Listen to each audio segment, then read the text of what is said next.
Boa noite para você que está aqui para compartilhar comigo essa nossa conversa sobre as duas novas súmulas do STJ que tratam de matéria de civil, que tratam de plano de saúde e que, como eu combinei com você, hoje nós vamos conversar sobre elas duas. São as súmulas 608 e a súmula 609. Meu nome é Lúcia Gliotti. Para você que não me conhece, me acompanha pelo Instagram. Eu sou professora de Direito Civil aqui no estado do Rio de Janeiro. Sou juíza há quase 15 anos e fui promotora de justiça durante 10 anos.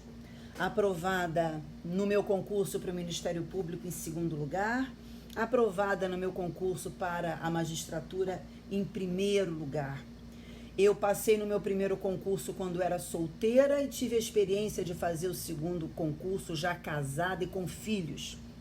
E durante todos esses anos, junto com a minha família, o meu grande desafio é incentivar meus amigos a traçarem esse mesmo caminho da minha família, que é o caminho dos concursos.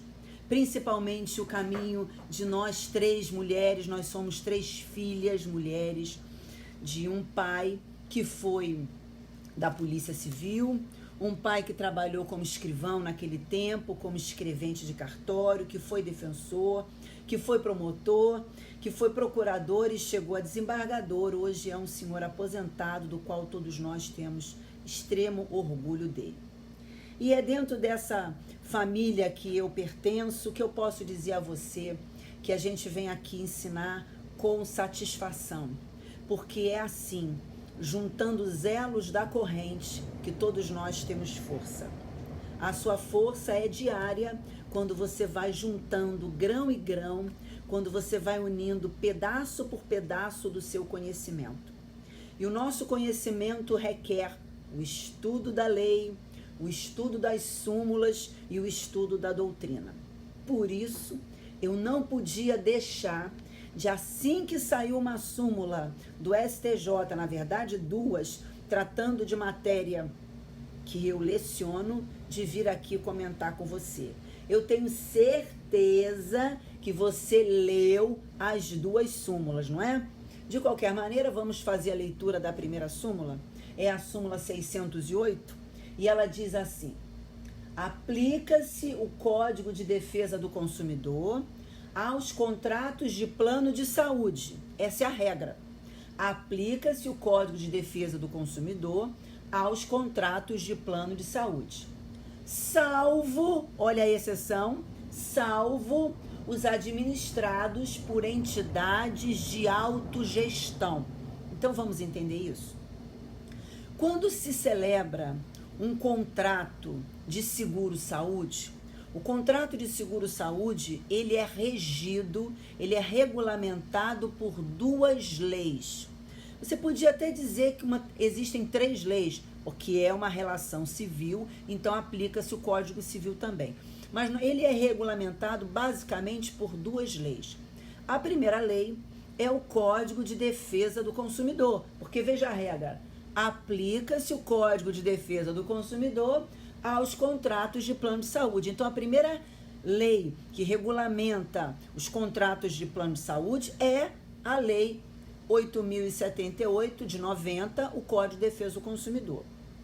Mas existe uma outra lei, que é a lei que regulamenta os planos de saúde, a Lei 9656, de 98. Essa lei que trata dos planos de saúde, a Lei 9656 de 98, ela diz claramente, especificamente, lá no seu artigo 1º, o que é plano de saúde e o que é uma operadora de plano de saúde. Veja, mesmo que você tenha uma noção do que é um contrato de plano de saúde, você precisa ler a lei, você precisa ler a lei seca. Então, fazendo a leitura do artigo 1º da Lei 9656 de 98, você vai ver que o plano de saúde nada mais é, resumidamente, do que um serviço de assistência à saúde. E esse serviço de assistência à saúde, ele é colocado à disposição do mercado de consumo, ele é colocado à disposição dos consumidores.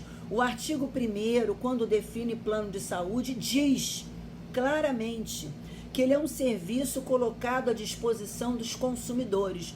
Ora, quando o artigo 1º da Lei 9656 de 98 disse que era um serviço colocado à disposição dos consumidores, deixou claro que o contrato de plano de saúde é regulamentado pelo Código de Defesa do Consumidor, certo?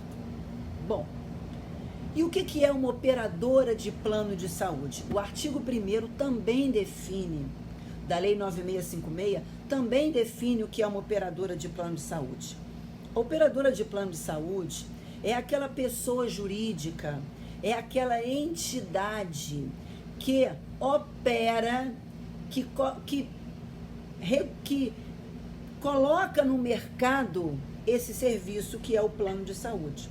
Então, enquanto o plano de saúde é o serviço, a entidade, a pessoa jurídica que coloca esse serviço no mercado é a operadora do plano de saúde. Então, a gente diz assim, que a operadora do plano de saúde opera o plano de saúde. Opera o plano de saúde quer dizer, coloca o plano de saúde no mercado de consumo à disposição dos consumidores.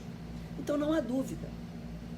Não há dúvida, pela leitura do artigo 3º do Código de Defesa do Consumidor, que diz lá o que se entende por serviço e o que se entende por fornecedor, que quem presta serviço securitário, como plano de saúde, que é um seguro-saúde, que é um fornecedor de serviço. E não há dúvida também, pelo artigo 1º, que ao definir plano de saúde, diz que o plano de saúde é um serviço colocado à disposição do consumidor.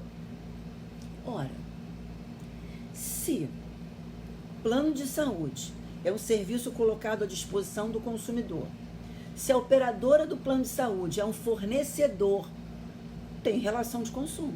Daí a primeira parte da súmula 608. Aplica-se o Código de Defesa do Consumidor aos contratos de plano de saúde. Agora, existe a exceção. Não chegou atrasada nada, a gente vai começar o importante agora. Salvo os administrados por entidades de autogestão. Ora, quer dizer que existe um contrato de seguro-saúde que não tem relação de consumo? É isso? Exatamente.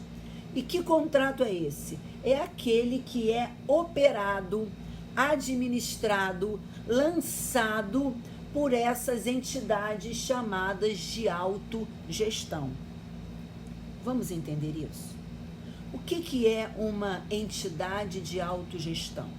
Às vezes, quem opera o plano de saúde, quem administra o plano de saúde, é uma entidade, é uma pessoa jurídica que não lança esse serviço para o mercado em geral. É uma entidade que decidiu lançar o serviço só para alguns beneficiários. É o que acontece quando um grupo de pessoas se reúne para esse fim. Exemplo, um condomínio resolve que vai operar um plano de saúde só para os seus condôminos. O patrão decide que vai operar, administrar um plano de saúde só para os seus funcionários. Você já ouviu falar na CACI? A CACI é uma entidade que administra o plano de saúde dos funcionários do Banco do Brasil. Só para os funcionários do Banco do Brasil. Você já ouviu falar na Mútua dos Magistrados? A Mútua dos Magistrados é uma entidade que administra um plano de saúde só para os juízes aqui do Rio de Janeiro. É isso que é uma entidade de autogestão. A entidade de autogestão, ela opera um plano de saúde, mas não é para qualquer um do mercado de consumo. é só para alguns beneficiários. E são esses próprios beneficiários que vão administrar o plano de saúde. É por isso que se fala em entidade de autogestão, porque os beneficiários são, ao mesmo tempo, beneficiários, destinatários do serviço e gestores, administradores do plano. Eu quero que você veja que nesse caso, tá? Em que os beneficiários são, além de beneficiários, os gestores do plano de saúde, o que se visa não é lucro. Ora, quando uma operadora de plano de saúde, em regra, lança o plano de saúde no mercado de consumo, o que ela visa é lucro. Mas quando os beneficiários se reúnem e decidem eles mesmos administrarem um plano de saúde em seu benefício, eles não estão visando lucro. Eles estão visando o benefício deles, o próprio serviço. E foi exatamente por este motivo que o STJ firmou o entendimento de que nesses casos de entidades de autogestão não se aplica o Código de Defesa do Consumidor. Para você gravar, eu quero lembrar a você o caso que ocorreu em 2016 e que serviu de paradigma e que serviu de norte para criar esse enunciado 608. Que caso foi esse? O caso foi o seguinte: uma pessoa foi internada em um hospital psiquiátrico e ela tinha um plano de saúde que era operado por uma entidade de autogestão. Essa pessoa foi internada no hospital psiquiátrico e, pasme, lá dentro, ela morreu estrangulada por outro paciente. Os parentes dessa vítima falecida propuseram uma ação de indenização pedindo reparação civil do hospital psiquiátrico, que era o primeiro fornecedor do serviço, que era o fornecedor do serviço primário, mas propuseram uma ação de indenização também em face da operadora de plano de saúde, que era na modalidade de autogestão, usando o Código de Defesa do Consumidor e alegando que a responsabilidade civil da operadora do plano de saúde, ela era solidária. Ora, quando existe uma entidade de autogestão, como eu disse para você, o que se visa não é lucro. O que se tem em mente não é gerar dinheiro para o fornecedor. O que se tem em mente é o benefício dos beneficiários, a proteção dos beneficiários. O que eles querem não é lucro, o que eles querem é ficar protegidos pelo serviço da assistência à saúde. Então, como esse serviço que a entidade de autogestão lança no mercado não é dirigida para qualquer um, é dirigida só para aquele grupo de beneficiários dela, como eu disse, os magistrados do Rio, os funcionários do Banco do Brasil, os condôminos de um condomínio, por não ter um aspecto do serviço lançado no mercado de saúde, no mercado de consumo, e por não ter o aspecto também da lucratividade, não existe relação de consumo. E assim o STJ, ele afastou aquela responsabilidade solidária do hospital psiquiátrico para a operadora do plano de saúde, certo? Você conseguiu entender o motivo do enunciado 608 existir e criar a exceção, dizendo que quando o plano de saúde ele é operado sob a modalidade de autogestão, não tem relação de consumo? Na verdade, o STJ não quis desproteger o consumidor.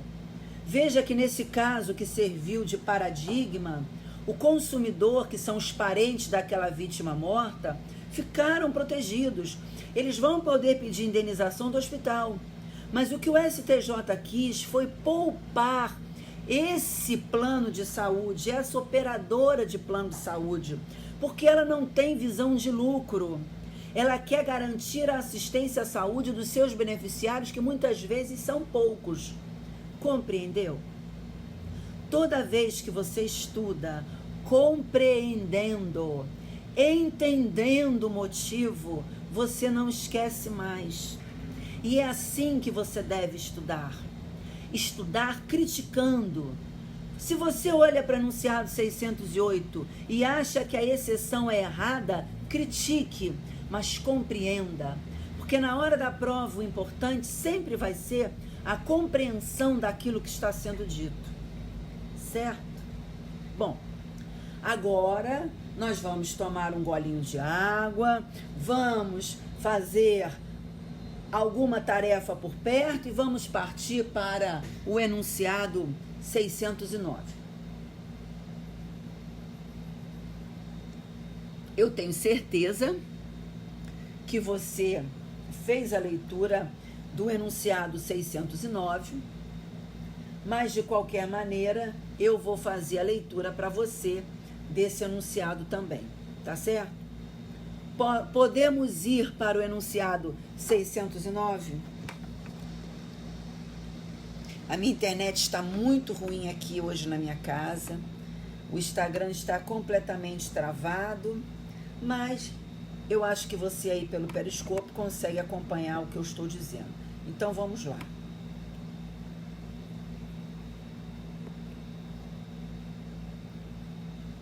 Vamos fazer a leitura do enunciado 609. A recusa de cobertura securitária sob a alegação de doença pré-existente é ilícita se não houve a exigência de exames prévios à contratação ou a demonstração de má-fé do segurado. Então vamos lá. A recusa de cobertura securitária sob a alegação de doença pré-existente é ilícita, mas ela é ilícita se, primeiro caso, não houve a exigência de exames prévios à contratação. Segundo caso, se não houve a demonstração de má-fé do segurado. Vamos lá? Aqui o que se trata também é de contrato de plano de seguro-saúde. O consumidor contrata um seguro-saúde para que ele fique protegido caso ocorra com ele um sinistro que é uma doença. O consumidor sabe que caso ocorra o sinistro que é a doença, uma vez que ele contratou o plano de saúde, ele estará protegido e ele terá a cobertura que o plano de saúde prevê. Essa cobertura que pode garantir a ele uma internação hospitalar, essa cobertura que pode garantir a ele o reembolso dos gastos que ele efetuou com o seu tratamento, mas o consumidor, quando contrata o plano de saúde, ele passa a saber que está protegido e caso ocorra o sinistro, que é a doença, ele terá como acionar o plano de saúde e, como eu disse, ter o serviço prestado, que pode ser uma internação hospitalar, ou ter o serviço prestado, que é o reembolso das despesas que ele efetuou. Vamos imaginar então que o consumidor contrate o seguro-saúde e ocorra o sinistro. Ele tenha uma doença. E aí, diante da doença, ele aciona a seguradora para a seguradora custear a internação hospitalar dele, ou para a seguradora reembolsar ele dos custos que ele teve, com os gastos que ele teve, porque ele pagou a própria internação hospitalar. E nesse momento, o consumidor é surpreendido com a recusa do plano de saúde. O plano de saúde alega que não vai arcar com a internação hospitalar, com o serviço, que não vai arcar com os gastos de reembolso do consumidor, porque o consumidor agiu de má fé e ocultou uma doença pré-existente. Vamos lá?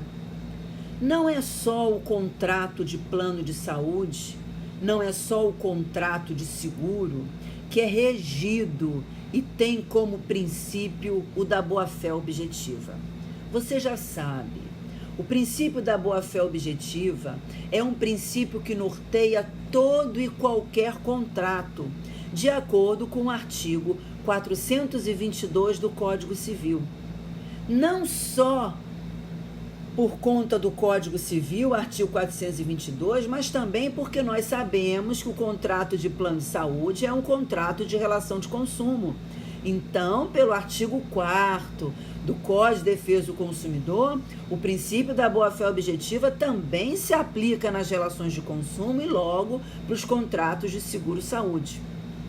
Além disso, o artigo 765 do Código Civil, ao tratar especificamente do contrato de seguro-saúde, trouxe a previsão que nesse contrato, principalmente nele, vigora o princípio da boa-fé objetiva.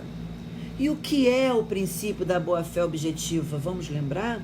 O princípio da boa-fé objetiva é um princípio que está presente no contrato em seus 3 momentos: antes da sua celebração, durante a sua vigência e após o seu fim.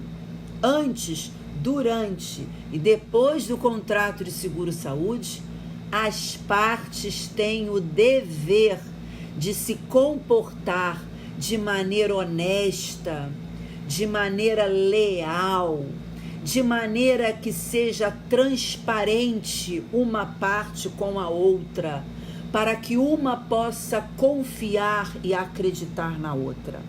O princípio da boa-fé objetiva exige uma conduta leal entre os contratantes. Então, entre o plano de saúde que fornece o serviço e o consumidor, que é o beneficiário desse serviço.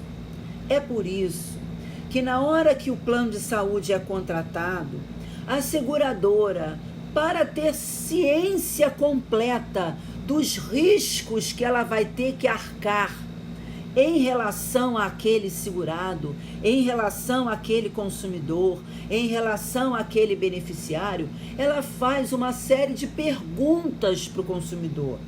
Ela quer saber quais são os riscos que ela vai arcar. Porque a operadora, o plano de saúde, ele assume a obrigação de custear o tratamento de saúde do consumidor, de custear os gastos que o consumidor teve com o seu tratamento. Então, essa seguradora quer saber que riscos ela está correndo. Esse consumidor é uma pessoa doente ou é uma pessoa que goza de boa saúde? Por isso que pergunta que idade que ele tem, quantos quilos ele pesa, se ele é sedentário, onde ele mora, se ele exerce alguma atividade arriscada. Tudo isso é perguntado na hora da contratação. Só que às vezes o consumidor mente, engana. O que deve fazer a seguradora? Para que a seguradora tenha certeza acerca de com quem ela está contratando, quem é aquele consumidor, ela deve ser honesta, leal e exigir exames prévios. Deve pedir: quando é que você fez seu último check-up? Me passa seu exame de sangue. Ela deve exigir esses exames, porque aí ela vai ter segurança de quais são os riscos que ela está correndo. Só que aí vem a má-fé também da seguradora. A seguradora prefere não fazer os exames. Por quê? Porque daí o segurado contrata e, se ele precisar do serviço, a seguradora alega que ela não foi informada sobre uma doença pré-existente. Veja que interessante, né? O legislador exige a boa-fé dos contratantes e depois o juiz tem que trabalhar com a má-fé de ambas as partes. Má-fé do segurado, que não conta que tem uma doença pré-existente, e má-fé da seguradora, que não pede o exame antes da contratação para ter certeza de qual é o estado de saúde do consumidor. É por isso que veio esse enunciado 609. A seguradora tem que agir de boa fé. A seguradora tem que ser leal e honesta com o consumidor. Se a seguradora aceita as declarações do consumidor e não exige exames prévios, ela passa a dizer para o consumidor que ela vai aceitar que ele não tem nenhuma doença prévia. Se a seguradora quer depois alegar a existência de uma doença prévia, então que ela faça os exames primeiro. É isso que o enunciado 609 diz. A seguradora só vai poder recusar a cobertura do seguro se ela exigiu os exames prévios. Porque se ela exigiu os exames prévios, ela foi leal com o consumidor. E aí os exames prévios mostraram a existência de uma doença pré-existente. Eu vou dizer para você o caso em que isso acontece muito. Isso acontece muito quando a pessoa tem uma obesidade mórbida e ela quer fazer uma cirurgia bariátrica. Quando a pessoa tem uma dependência química e ela quer fazer uma internação antidrogadição. Isso acontece muito também quando a pessoa ela tem um problema de coração e ela quer fazer a colocação de um stent, mas ela não tem plano. Então ela faz uma contratação e oculta a obesidade mórbida, oculta a dependência química, oculta a doença do coração. Por outro lado, o plano de saúde não exige os exames que vão detectar a doença pré-existente. Não exige os exames prévios, se contenta com as declarações do consumidor. Ora, se a seguradora contrata sem os exames prévios, ela não pode depois negar a cobertura para ele, porque ela também está agindo de má fé. O correto qual é? É a declaração do consumidor ser verdadeira. E se a seguradora quer ter certeza do estado de saúde do consumidor, então que ela exija os exames prévios. É por isso que a recusa não poderá ocorrer se o plano de saúde não exigiu os exames prévios, certo? E é assim que nós terminamos a nossa conversa sobre essas duas novas súmulas 608 e 609 do STJ. Eu quero agradecer a você que participou da live, que ficou aqui assistindo. Ela não funcionou pelo Instagram, mas eu vou deixar no Periscope para quem puder assistir e quem quiser assistir. E você convida os seus amigos, divulga o seu conhecimento, porque o conhecimento compartilhado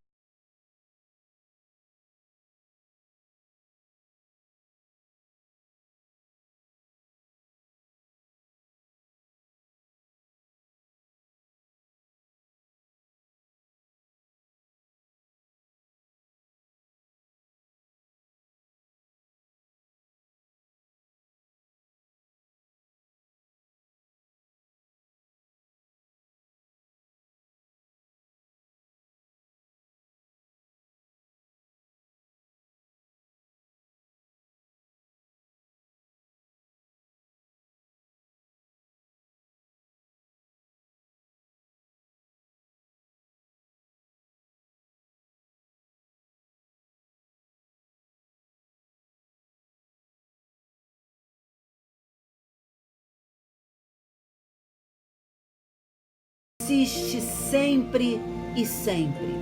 E toda vez que você tropeçar e cair, que aparecer um desafio na sua vida e você ficar no chão, não faz mal. Alegre-se. Alegre-se de você dobrar o joelho de novo. Persista no seu desafio, tá bom? Um excelente final de semana.